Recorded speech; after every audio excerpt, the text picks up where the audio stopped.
How do we equip our families with a biblical worldview? How do we prepare the next generation for life? How do I grow in my walk with the Lord and in my marriage? If you wrestle with these questions, you are in the right place to find answers.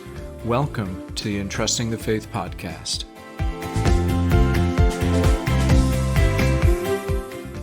Welcome to the Entrusting the Faith podcast. I'm your host, Eric Rutherford, and today I'm excited because I have with me Lisa Steele. She is the Executive Director of Family Life Missions, which serves vulnerable children and families who are in need in Honduras. Two quick items before we get to our interview. First, if you go to our website at entrustingthefaith.com, scroll down to the bottom, sign up for our weekly emails so you know who is coming up on the podcast for the week and who you may have missed the previous week. You'll also get a free resource when you do, and you can find all our other podcasts on our website while you're there. Feel free to scroll through them, find other interviews to really help you along the way. Second, this episode is just brought to you by my book, Leading While at Home, How Husbands and Fathers Can Biblically Lead Their Families.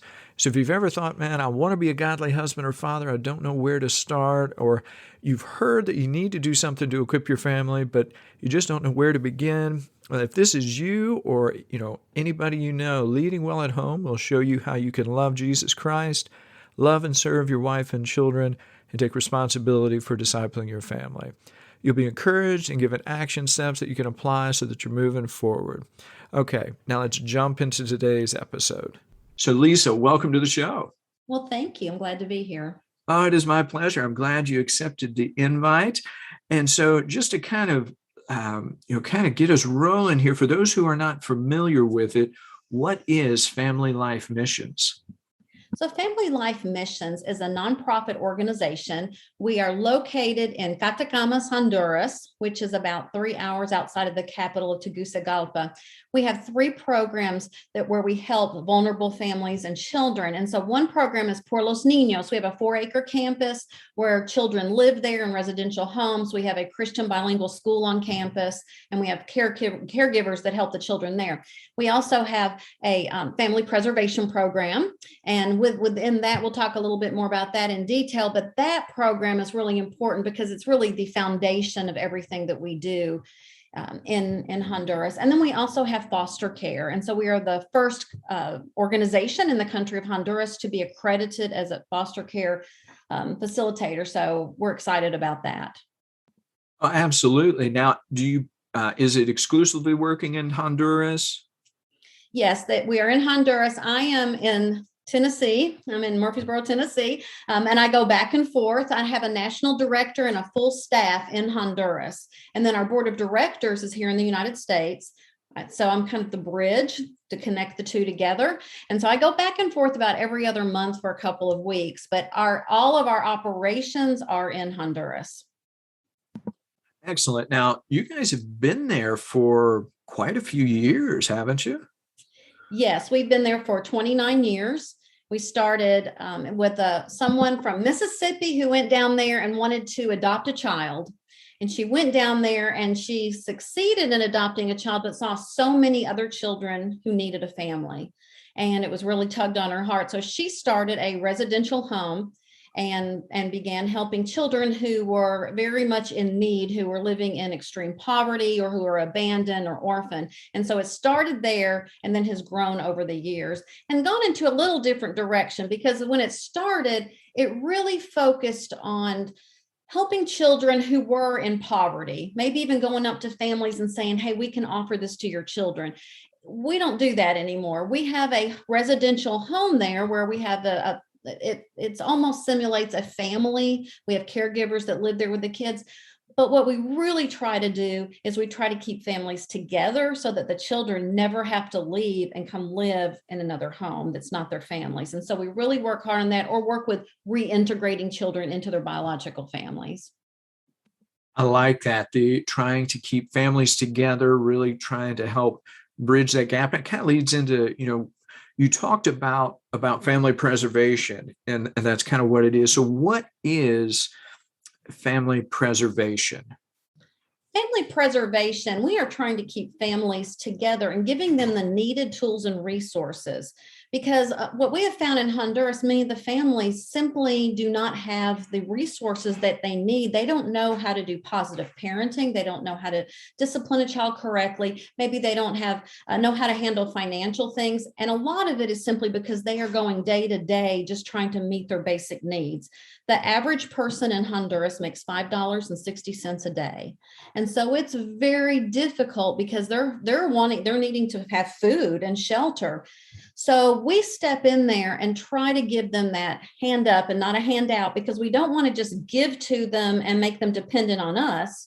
We want to help them. We want to find out, okay, what is it that you need to succeed? Do you need your child to be in school? Because the public schools are not that great there. And so we have a great Christian bilingual school on campus. And so we invite people into that. We're starting a Montessori preschool in February. That's when the school year starts in Honduras, is February. It runs February to November.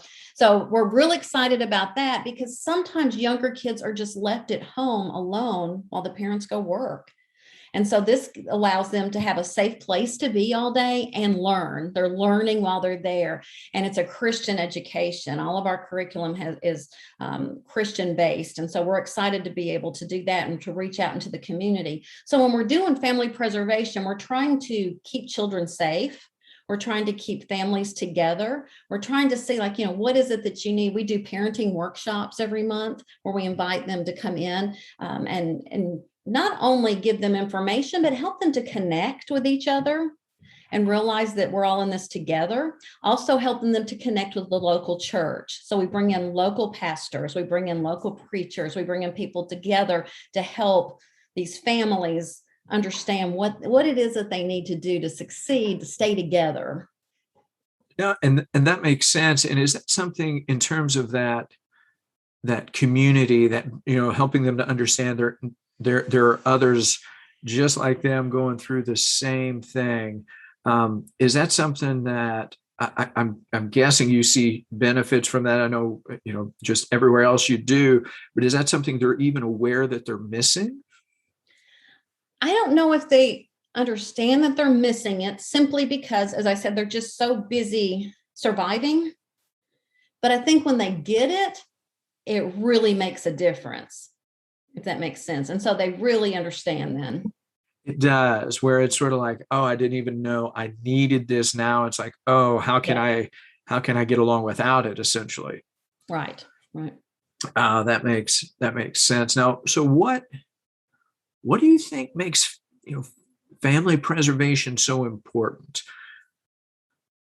I think what makes it so important is it keeps children from being separated from their biological family. It keeps children from having to have that abandoned feeling. We have a holistic care center on site, and we have a staff psychologist and social worker, because our children have been through a lot of trauma when they've been abandoned or lost their parents. And so we've had to go through and understand more and more that, this affects a child forever. So working with that trauma experience through play therapy and other modes really seemed to help them a lot. So when we walk with a family through this, sometimes we'll have children who live with us for a very long time, but during that time, we're trying to reintegrate that family. On Saturdays, families come in and we have a very supervised visitation, maybe with children. And sometimes that works and sometimes it doesn't. This past year, we had a house build in July. We have a program called Building Dreams that's part of our family preservation. And in Building Dreams, we actually build a house for a family because shelter is one of the things that they need so much. So we had two girls who lived with us for 12 years. They were sisters, and they needed a house. And so their father had been murdered. Their mother fled. She was on drugs, and she's totally abandoned, lost all rights to the girls. They had an older sister, though, who got married, very stable. They had the land of their original house that was in just dilapidated. You couldn't live in it. We tore that down, and we were able to help them build a house with the help of that family. They put $250 in and lots of sweat equity. And then we also bring in the local church, the community, and our donors. And we had a youth group come up and help build that. And they hand dug the foundation because there isn't machinery there. It's hard work. but they are now living in that house. And I was able to visit them last month and see them. They are so happy. They said it's a dream come true to be back together, all the sisters together and living in that house. And they're so excited to do that. And so we have groups that come down and do that. We've done several houses like this. Simply by having a cement floor makes so much difference in the health of these families. Kids are less ill. There's not parasites. There's just so many things that can happen on something simple like that. And so an entire house costs about $7,500 to build. It's fascinating that, when you hear this idea of even a cement floor makes a huge difference in the life of a family. And just that being able to have a home, a place that is solid and safe, makes a huge difference. But it sounds like based on the price of, the cost and how much people make, that can be a really hard hurdle to clear. Absolutely. It's very difficult. I mean, most of them can't do that. For the family this summer to come up with $250 was huge. They had to really save, and they all were working and they pulled their money together. But we do feel like that's important that they help with it, but it's a very, very small portion of it. So for for us, $7,500 for a house is just unthinkable, because we can't even imagine that you could have a house that, inexpensive. So for us to be able to go in and help them do that is incredible, because it's very doable. For donors, it's very doable for people to go in and help them even just to build the house. But it makes all the difference in the world, because now these families, they have a house to live in. They're very proud of it. And we have connected them with their community and with a local church. So once again, it's like spreading that out a little bit. And what we're doing ultimately is changing their family tree forever. That's powerful. That idea of changing the family tree, of you are impacting their like generations to come with the gospel and with this community. I love too, it's not simply helping them, but connecting them with the local church, with fellow believers. So you're speaking with people, whether they're believers, non-believers, it doesn't matter. You're just coming alongside them in this season of their lives. Absolutely. And if it's been children who live with us, like the two from this summer, we do follow up for 2 years, where we follow up every month, and our social worker and psychologist visit. And I've been on some visits with them to some families, and I love it. They're just right there. They're very bold. And they're like, okay, so have you been reading your Bible? Because they make sure everybody has a Bible. And if a parent says, well, I've been busy working, they're like, okay, I understand that, but you really need to set the example and read your Bible. And they and they show them what to be reading, what to do, and guide them. So once again, giving them that, hand up, helping them, walking along beside them, showing them what they need to be doing, giving them the tools and the resources that they need, not just physically, but spiritually, emotionally, socially, and academically. And so we cover all 5 areas, because those are the 5 main areas you need to succeed in life. No, that's true. And so it's that holistic approach, which, I mean, as you say, you are changing legacies, you're changing family trees. And that's beautiful. It really is. Now, you talked about family preservation, but then you also talked about foster care. So for those who are listening who may have heard the term, but maybe not understand what is foster care, before we get into how you guys are doing it, what is foster care and what is that goal of foster care? So foster care in the United States is where there's children who have been abandoned and possibly orphaned, but they're living with a family who is not necessarily their forever family. It's not their adoptive family. It may be, but maybe not. And so they're living with them for a time to help them. And so here in the US, you have to be accredited. You have to go through training and everything. So in Honduras, there was no foster care system. There is none in the entire country. So 2 years ago, Honduran Children's Services, is called DNAF. They came to us and said, would you like to be part of a pilot program with several other organizations like us in the country? And for 2 years, and let's see what it looks like, what foster care could look like in Honduras. So not only are we looking at trying to, look for foster parents, we're trying to explain even what foster care is because no one's heard of it. So it was very challenging, but we participated in it. And we were able to we placed 6 children with foster families who we trained. We went through the training process with them. They graduated with a diploma. It was really beautiful. I was there for 2 of the graduations. It's a sweet thing. And then the children are placed in those families. And these are families who maybe have no children, or they have several children, but they sure don't have a lot of means. But they have a lot of love and they want to show that. And so we recruit the families through local churches, through a local church, so that we know that kind of is our vetting process as we go through it. So at the end of the 2 years, we were the only organization who had done everything that the government asked of us. So we were accredited, and we now are running a full foster care program. So it's very exciting. Our first child yesterday, who was in foster care, and he was not up for adoption because he had a parent that was still around, they thought. So yesterday they went to court and they were able to basically just retire all rights from the parent because they've given up all of their rights. And the great news for Santiago is that he will be able to be adopted then. So which means in his foster care family, they actually could maybe keep him and adopt him. Oh, that's beautiful. And I love that you providing that network, that foundation for them. So it sounds like you guys are the only primary foster care organization in Honduras then. We are. We've set the standard for it. And so we have several other organizations who are coming alongside of us now. But the government loves what we're doing. And, the Honduran government is basically corrupt, the entire government. But Honduran Children's Services is very small. It's a small department, and we've decided that the government doesn't really think about them too much because they're not very big. But those people there, they love children and they want to take care of them, and they walk with us.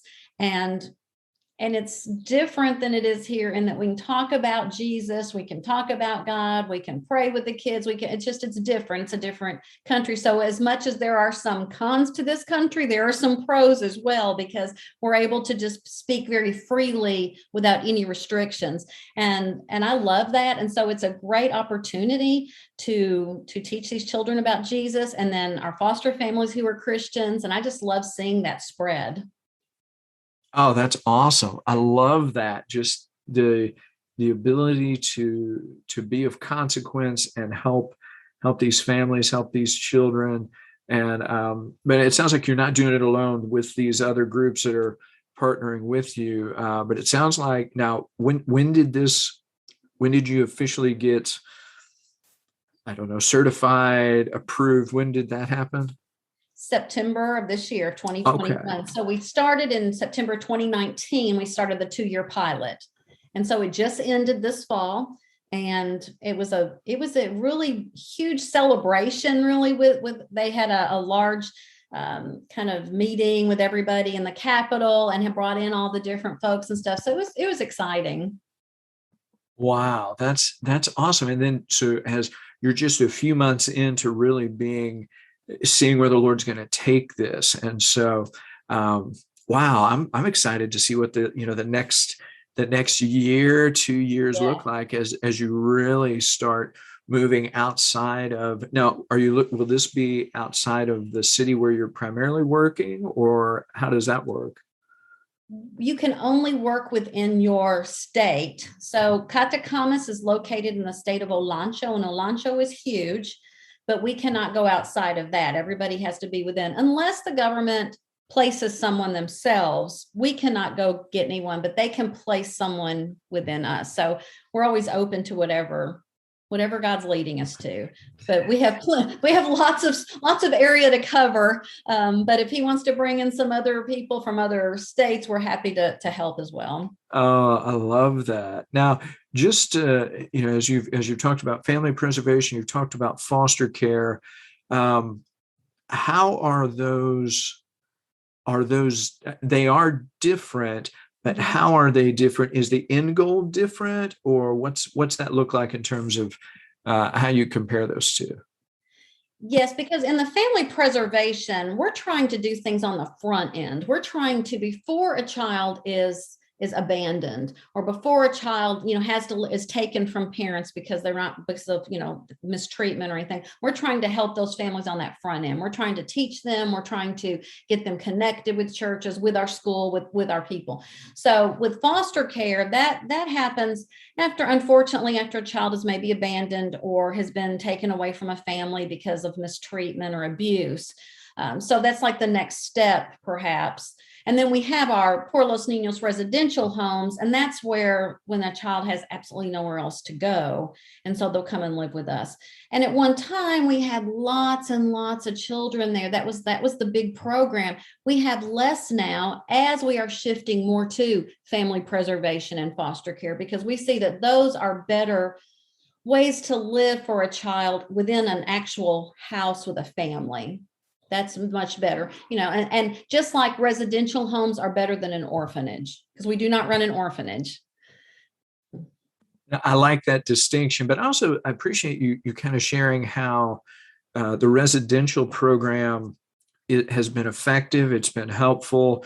You've been able to provide a lot of care and a lot of love for these children, but even putting them in foster care, you have that family, total family preservation, Mhm. that's the better option Yes, of the two. absolutely.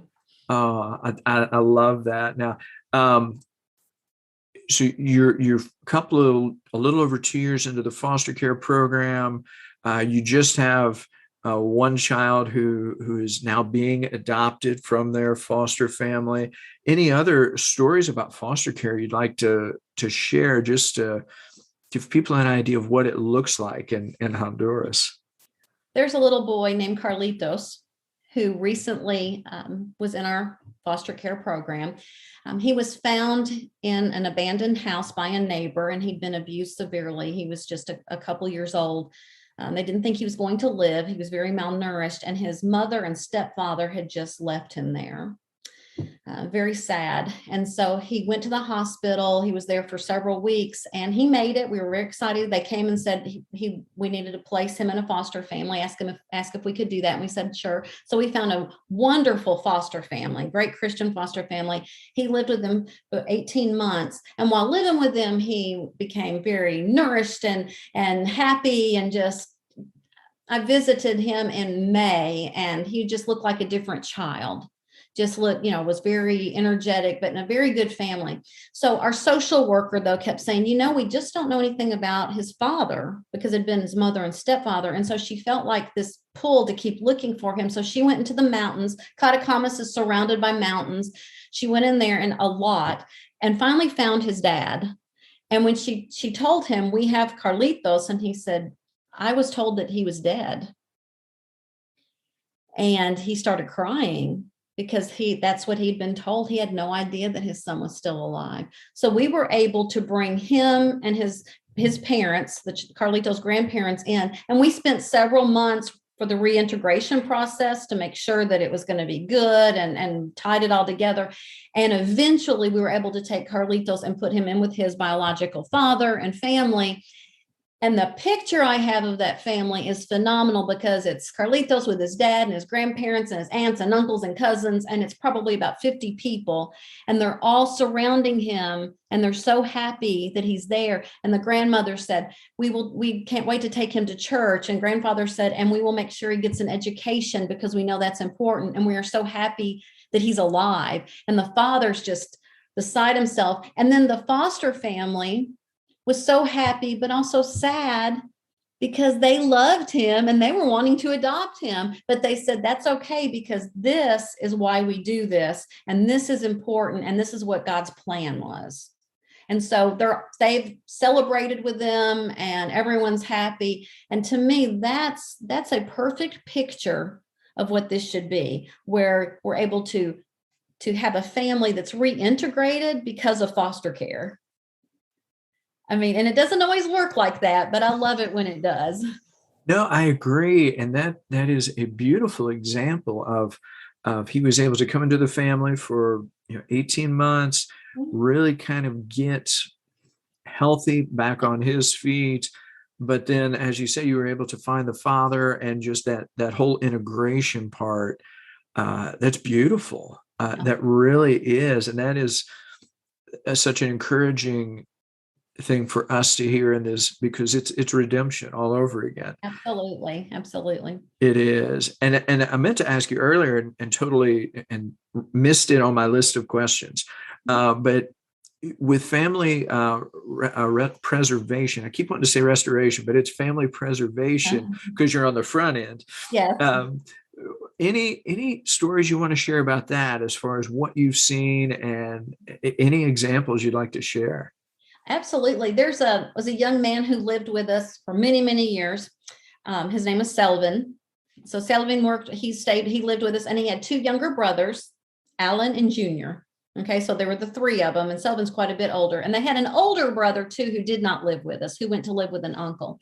So they did not have a father. Their mother had a lot of mental problems. And so they were not adoptable in that they still had a parent, but she could not care for them. But they really yearned, as all these children do, they yearn to be back with their families, because I think God places that in our hearts because he made the family. And I believe he makes all of us want to be a part. We want to belong. We want to belong in a family.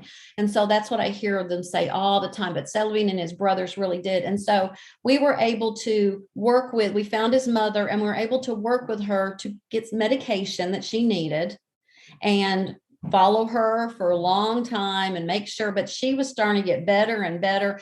And so we were able to help build a house for them with the older brother, with her father, the mom's father also helped. It was the kid's grandfather. And then Selvin became 18 and was ready to leave, which when they leave, we don't have a hard, fast rule what year or what age that they leave at, but he was ready. He had been doing some vocational training. We do vocational training like barber and beauty shop training for kids. And so he had done barbershop. So he went to the village where we built the house. It was about 4 hours away through a mountain. I went there and visited, and it was quite the trip. It was interesting, but it was a good ways away. But built the house for them. And then he's able to work in a barbershop there and help then bring home, money for the family, economically help them.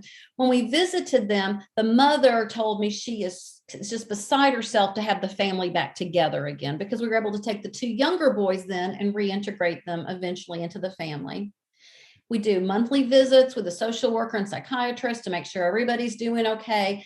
What I saw there in my visit last time was a family that was so happy to be together, and they wanted to talk about what they were studying in the Bible. They wanted to talk about the things they did together as a family. They wanted to show me every little thing in their house, where they'd put up a little curtain thing in their bedroom. I mean, everything they wanted, because they were so proud and excited and happy.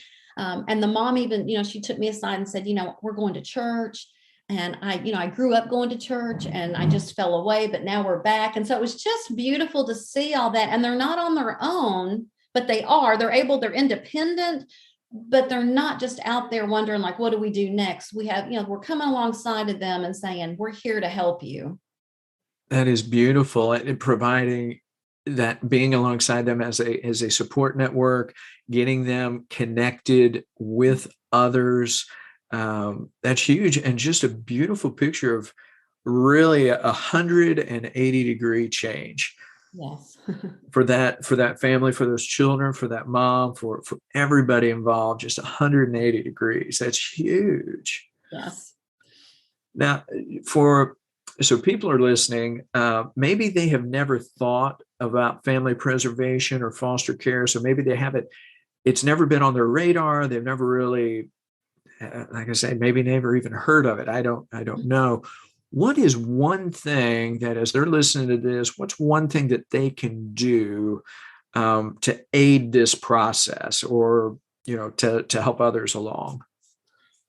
Probably right now, I think one of the best ways people can help is to be a monthly supporter. And by that, it can be any amount, because we have people that give $10 a month and I have people that give a lot. Okay. But every bit of that, we take that money, if you're a monthly supporter, and we'll use it for scholarships for the school because we have to pay our teachers. We also use it for the children who live on our Por Los Niños campus. Okay, we use it for them. But right now, we really need it to help foster families, because these families are bringing in a child into a home that has lots of love, but very little, sustainability economically. I mean, they need help. They need help. And so we help them as best we can. We go in there and when we visit, we bring them a box of food and we'll see what else they need. When they take home, if it's a baby, we have a little warehouse where we start pulling stuff out and we bring them things. I bring suitcases down there when I go full of things, because like something as simple as a pacifier there is very expensive. And I can go to Dollar Tree here and buy a bunch of them for nothing. And so I take things like that down so we can help provide that. So always trying to find out what it is that they need. So we take the funds from that. We're very transparent with our giving and with what we do. We're on GuideStar. We have the Platinum, which is the highest seal of giving, because we're very open about everything that we do, because all of our money goes directly to help the operations there. That's excellent. So if you're listening at home, definitely check out what they're doing. And Lisa, if people want to contact you, find out more about Family Life Missions, where would you like them to go? If they want to, they can go to our website, which is familylifemissions.org. Welcome to go there. Or if they want to email me personally, I'm at lisa.s@familylifemissions.org. I'm more than happy to talk to anybody to provide more information or just to chat about anything, because I believe that, God works on our hearts. And when sometimes there's times in your life when something like this tugs at your heart more than other times. And so I know that there's a lot of organizations that do a lot of good out there, but if this is tugging on your heart, I would love to talk to you and see. And there's other things you can do. You can come visit us. You can go on a trip. You can bring a group down there. You can bring a youth group, build a house, dig a foundation, all kinds of fun. But we have lots of different ways like that too, that people can be engaged in what we're doing. Oh, that's great. So if you're listening at home, familylifemissions.org. If, whether, you're thinking about just more information for you, it sounds like more information for your church to partner with them, to do some work, all kinds of opportunities. I'm going to put that information in the show notes as well, so you can check it out there. So, Lisa, this has been a wonderful conversation. I'm so glad we could chat today about Family Life Missions and the work you guys are doing in Honduras. It's awesome. Well, thank you, Eric. I really appreciate it. I love talking about it. I love seeing how the Lord is working constantly. I have to say that our staff in Honduras is excellent.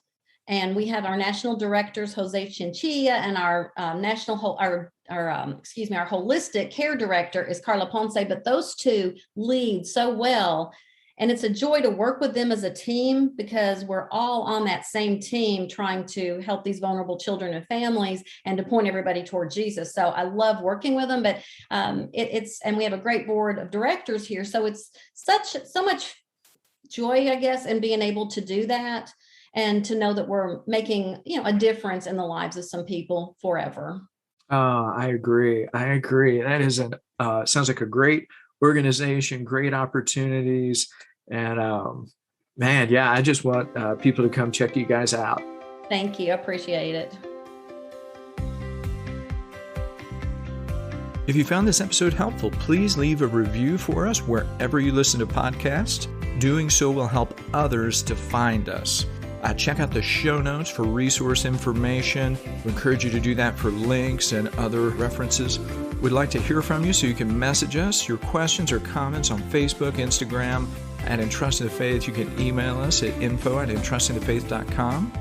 If you go to our website, which is www.entrustingthefaith.com, you can sign up to our email list and receive free resources as well as upcoming podcast episode information. So check it out. Lastly, just remember, legacies are built a day at a time. So start now.